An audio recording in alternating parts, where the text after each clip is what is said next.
Bon matin les amis, bon matin tout le monde. J'espère que tout le monde va bien ce matin.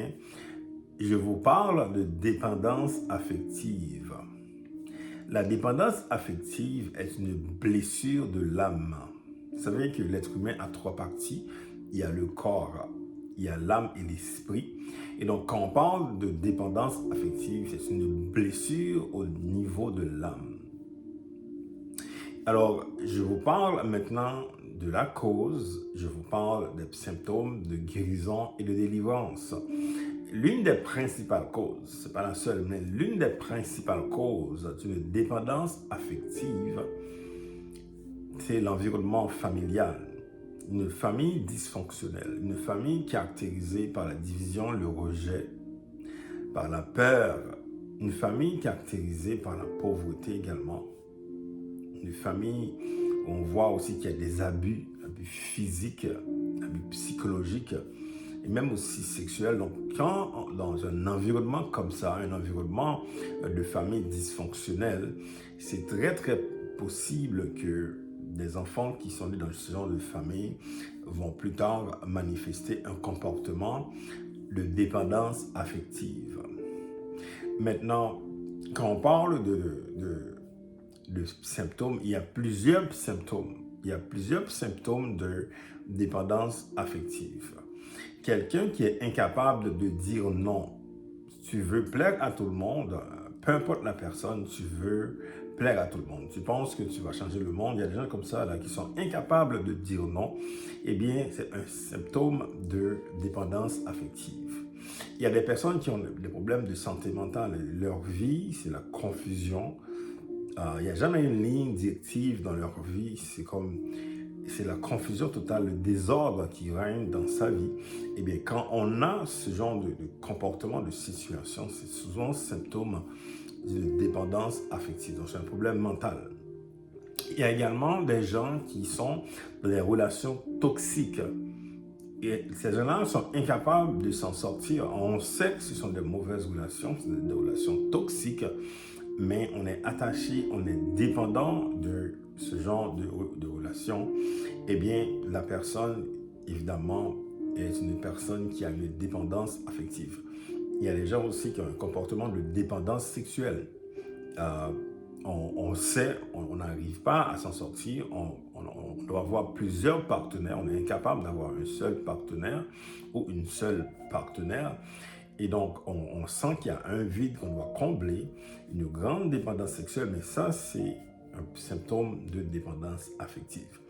Il y a aussi l'aspect d'auto-sabotage. Il y a des personnes qui sabotent leur propre vie, gaspillage d'argent, gaspillage de temps. C'est des gens qui gaspillent tout le temps. Et donc, quand on auto-sabote, l'auto-sabotage, c'est un symptôme de dépendance affective. Maintenant, quand on parle de guérison, la guérison, il y a deux niveaux, je peux dire, par rapport à la guérison.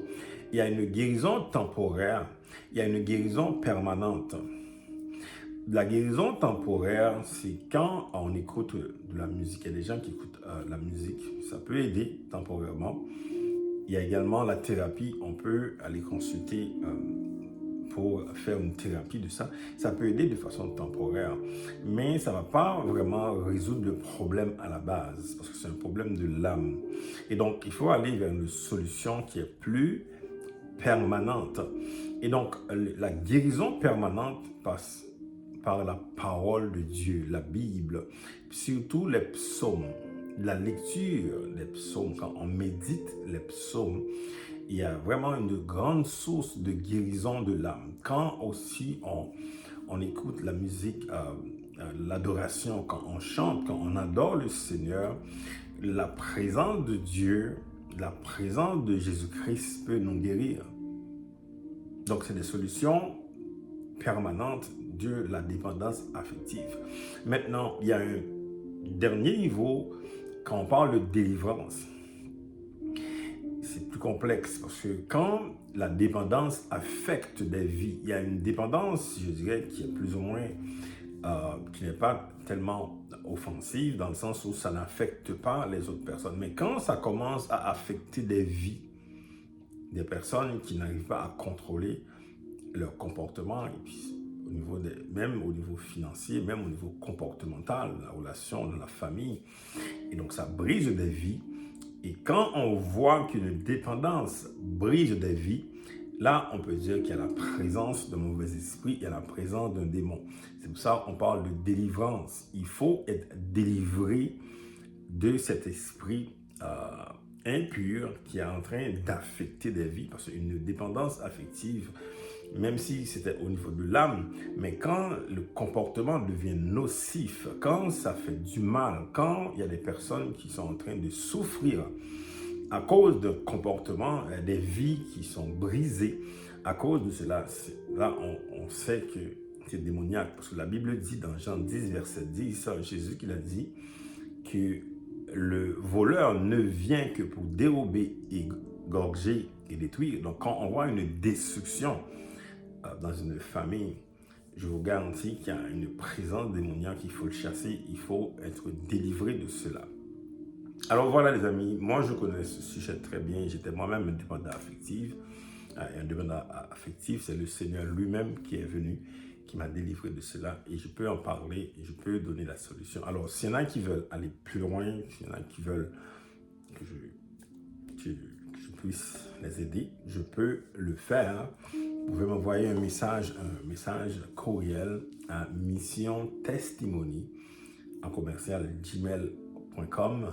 Je peux essayer de prendre un rendez-vous sur Zoom avec vous pour vous aider. C'est complètement gratuit. Je ne vais pas vous charger pour ça parce que je suis là pour aider. Alors voilà les amis, que le Seigneur vous bénisse. Bonne journée, à bientôt. Bye bye.